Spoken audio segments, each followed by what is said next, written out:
was to be in at the time, because my dad, again following in my dad's footsteps, my dad had a drainage company in Rainham.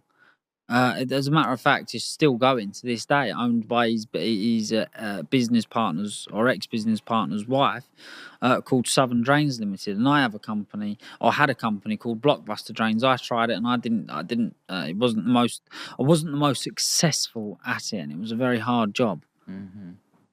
Talk to me a little bit about, you had a business in the nightclub industry, no? Mm-hmm.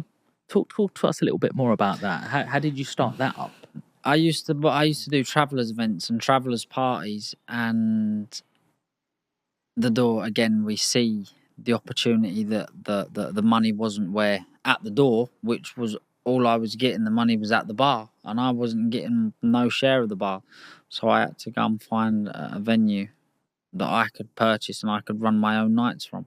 It didn't start like that, and it's a very long story, but that's cut a long story short, you know. And how much did you buy the bar for? I didn't. I paid off the debts. What was over there? I think it's about £60,000 or £70,000. There was like rent rates of maybe a few wages that was outstanding, electric bill. I got hit with loads of bills, and that was the agreement that I took the club on. So it'd probably been about 60 or 70, and I only ended up with a lease, obviously. And what was the biggest learn from that?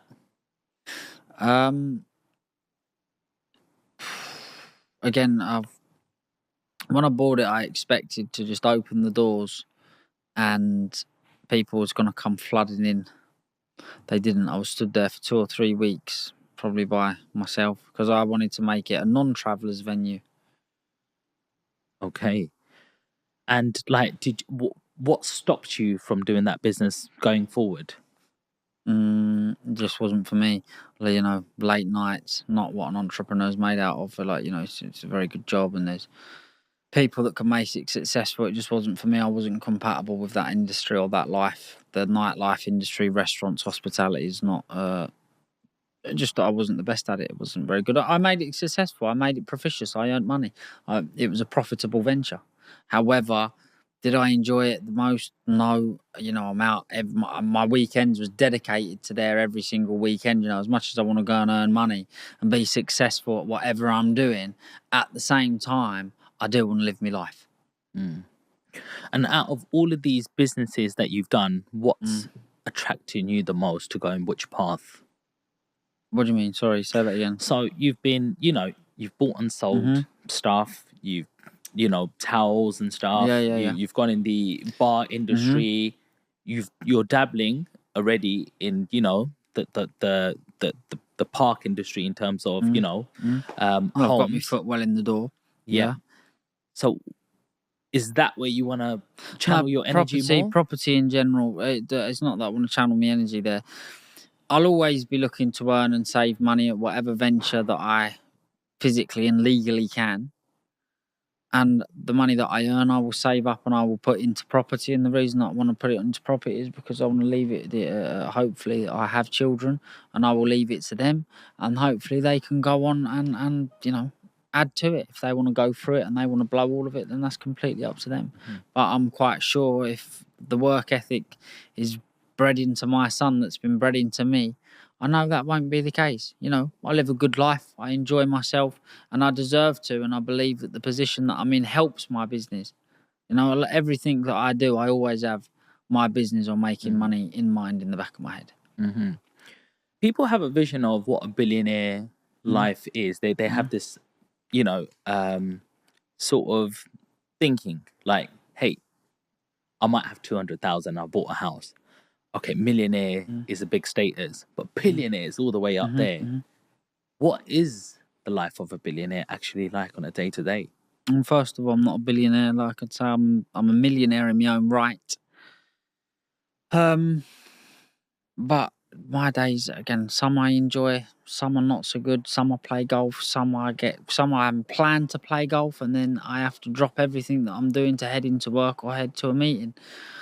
We drive up and down, we do podcasts, we create content because it's extremely good marketing for whatever business that I may be doing, because the Alfie best name is a brand. and I'm trying to push it out there. Like I said earlier on about the WhatsApp group, I'm trying to put a little bit of time into that because it's great. And I'll tell you what's so good about my group is how it's helping people and actually witnessing it's there in black and white, you know. And Can you tell us any success stories?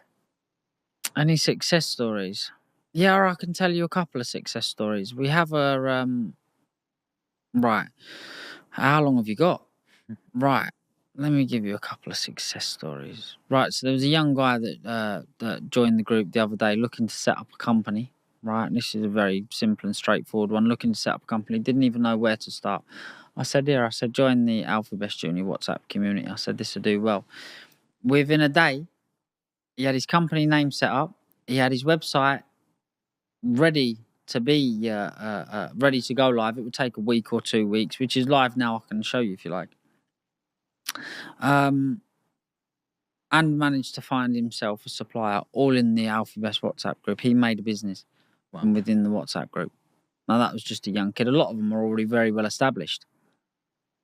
I have an accountant that joined the group.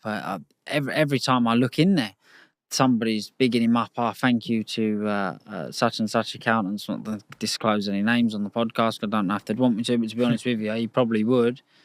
He probably would. So many insider doing business with each other. Now, I've just give you a small success story. There was a couple of young individuals, between 18 and 23 that have joined, and I've helped them. I'm trying to help them along the way.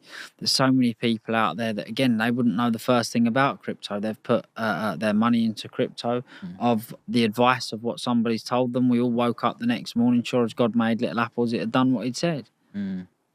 Do you dabble in crypto at all? I don't dabble in it. I buy it. I have a lot of crypto. I think it's a very good currency.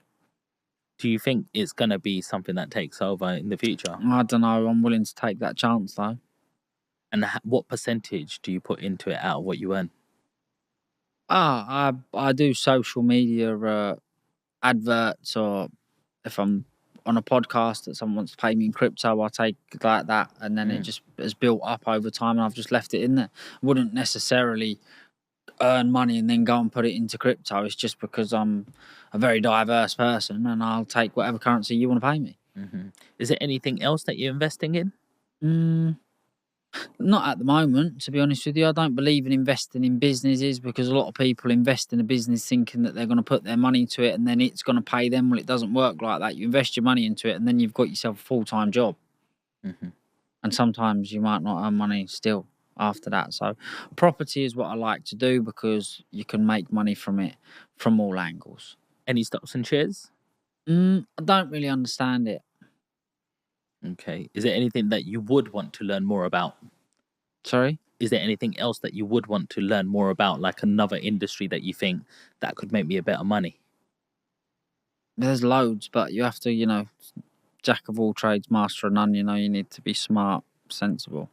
So you're more focused on what you know. Well, I'd like to stick to what I know. Like, I try and earn as much money as I possibly can. I also buy and sell tickets to events, which I've done for a very long time. I've done since I was a kid. However, I build up a little bit of money, put it into property, either Airbnb it or full-time rent it or a mobile home park. I like property, like houses, residential houses, not mobile home parks. I enjoy that more. I enjoy doing them up a chalet. They get made off-site and delivered. Chalet? What's a chalet? A mobile home. Okay. And do you get involved in the production of it as well, or just buy it off somebody? Really, just buy it off somebody. Pretty much like a car garage. Okay. Is there anything else that you would like to say on this podcast that you wanted to message out? Thank you for having me, brother. I've enjoyed it very much. Enjoyed the conversation. I hope it does very well, and I wish your podcast all the success in the world. And I'll make sure I subscribe, and I'll keep your views up. Thank you so much. If you just let the audience at home know how to follow yourself. I am on Instagram and TikTok, both as Alfie Best Junior. I'm sure I will come up very easily. ALFIEBEST. Brilliant. Well, thank you so much for coming on today and answering all the questions. I didn't plan any of this. I didn't prepare you at all, but you've been, very very nice on the podcast in terms of, trying to answer all my questions. So thank you so much. And that's it for today, guys. I hope you really, really enjoyed that podcast. If you got any questions, please put it down in the comment section. Don't forget to smash the like button, and we see you on the next one. Peace.